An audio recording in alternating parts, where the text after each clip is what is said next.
Shalom, shalom, peuple de Dieu. Sous le guide de l'Esprit de Dieu, nous remettons ce moment afin que toute manœuvre de l'ennemi n'ait pas de l'impact dans ce partage. Au nom puissant de Jésus-Christ, Amen.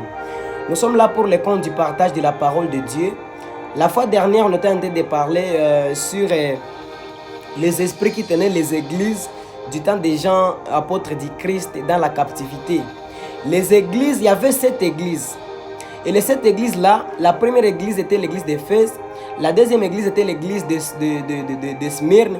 Aujourd'hui, nous sommes sur la troisième église parce que la deuxième église n'avait pas de reproches. Et les reproches qui étaient sur l'église de Pergame, lisons ça dans les livres d'Apocalypse, chapitre 2, sur le verset 14 jusqu'au 16e verset. La Bible dit ceci.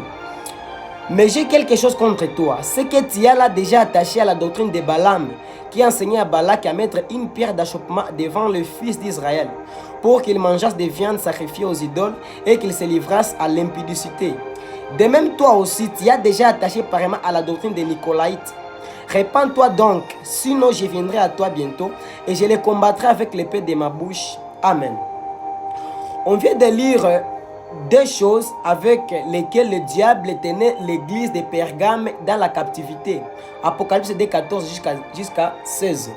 Et avec ces deux enseignements ici, il y a l'enseignement ou la doctrine qui était en train de pratiquer les pratiques de nicolaïsme. Et il y avait l'autre enseignement qui est en train de pratiquer des pratiques de Balaam.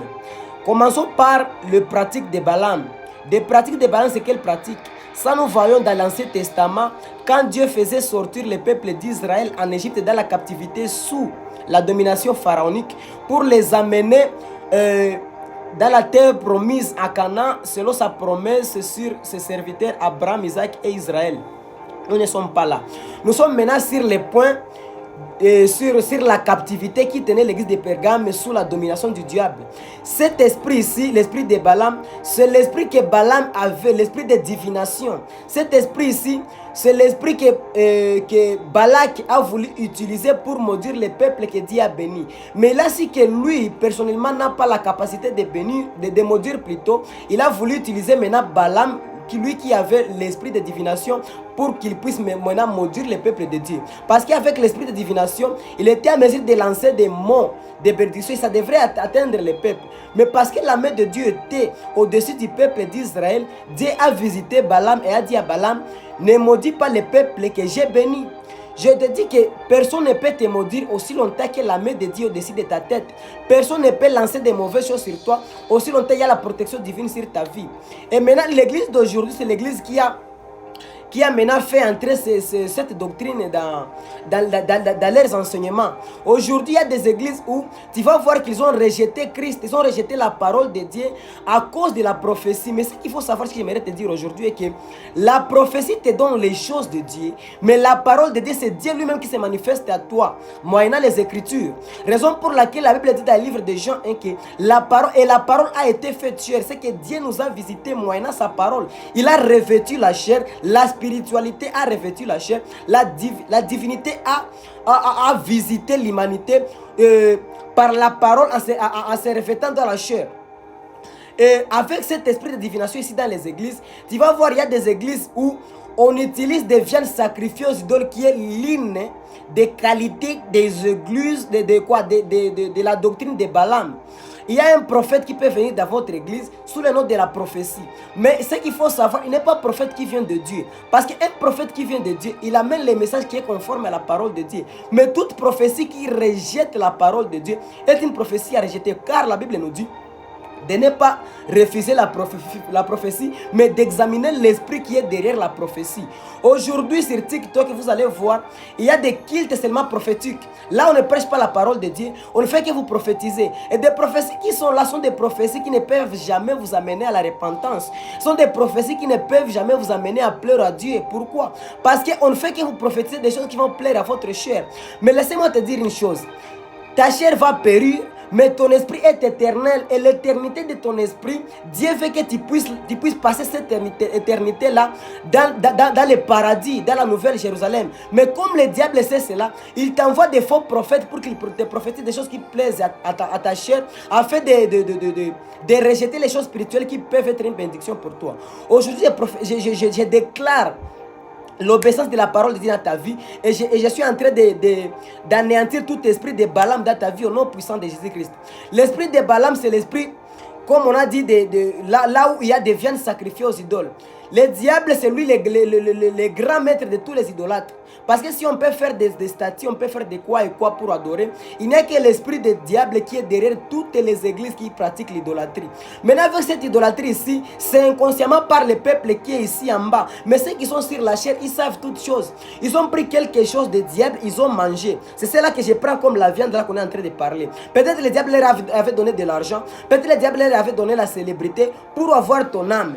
Et maintenant, comme toi aussi tu n'as pas l'esprit de discernement pour savoir l'église dans laquelle tu fréquentes, on t'a pris dans les pièges du diable. Mais aujourd'hui je te dis ceci, si tu es dans une église où on ne fait que prophétiser des choses là qui plaisent à ta chair et qui ne t'amènent pas à la repentance, fouillez cette église.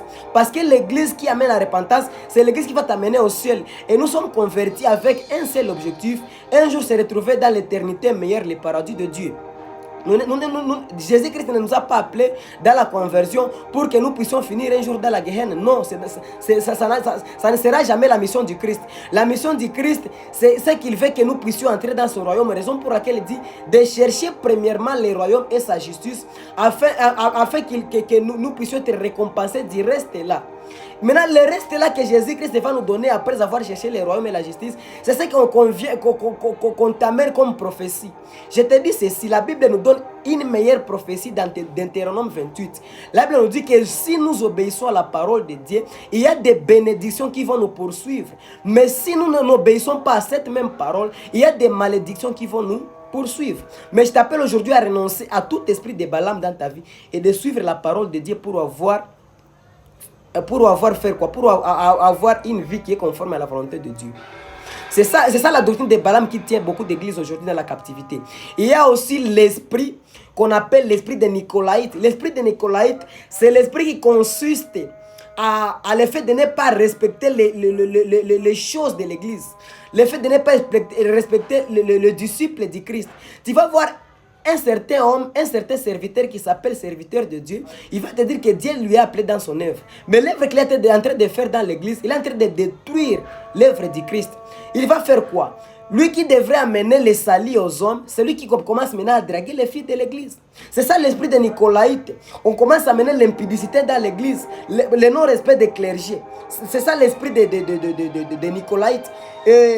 Commettre l'impudicité dans l'église, l'esprit de Nicolaïte. Mais ce que je te dis aujourd'hui, c'est de voir si dans l'église où tu fréquentes, est-ce qu'il y a des serviteurs qui font de l'impudicité avec les fidèles? Il faut fuir cette église. Parce que toi-même qui es ici en bas, tu n'es pas à mesure d'échanger celui qui est sur la chair. Au contraire, celui qui est sur la chair qui devrait te prêcher pour faire la volonté de Dieu. Mais parce que celui qui est sur la chair est manipulé par l'esprit du diable, toute l'église est tombé dans la captivité du diable. Mais Jésus-Christ a déjà dit quoi? Il a dit que l'esprit du Seigneur est sur moi parce qu'il m'a oint pour délivrer les captifs. Ce que je t'amène aujourd'hui, je ne t'amène pas une prophétie, je t'amène la parole de Dieu qui est Jésus-Christ. Aussi longtemps tu vis dans une église où les serviteurs sont en train de courtiser les fidèles, fouillez cette église et prie à Dieu de t'orienter dans une église de sa volonté. Parce que le temps dans lequel nous sommes, c'est un temps qui est tellement mauvais. C'est un temps où le diable fait tout son effort pour que le monde entier puisse finir en enfer. Souviens-toi de la parole lorsque Dieu avait donné à chacun sa punition après le premier péché dans le jardin d'Éden. Dieu avait dit au diable, Satan, le serpent ensuite, il avait dit, j'aimais de l'hostilité. Tu deviens ennemi avec la femme. Parce que au travers de la descendance de la femme, tu seras écrasé la tête. Et toi aussi, si tu le surprends, tu vas faire quoi? Tu vas amorceler quoi son talon? Mais ce que Jésus-Christ avait fait, il a déjà anéanti tout pouvoir de l'ennemi. Parce qu'il nous a donné le pouvoir de marcher sur les serpents et les scorpions. C'est qu'il nous a donné le pouvoir de marcher sur tout pouvoir de l'ennemi, tout pouvoir de Satan. Aujourd'hui, je te rappelle cette parole afin que tu puisses marcher sur tout enseignement qu'on t'a enseigné de Nicolaïte et de Balaam, afin de vivre selon la volonté de Dieu. Si on t'a rempli de l'esprit de Balaam et de l'esprit de Nicolaïte, renonce à cela, repens-toi comme la parole l'a dit, si vous ne vous repentez pas, vous périrez tous. Repends-toi à cela et prie à Dieu de te remplir de son esprit afin d'avoir de l'intimité avec Dieu, moyennant la parole et la prière. La Bible dit dans le livre de 1 Timothée 4, que tout est sanctifié par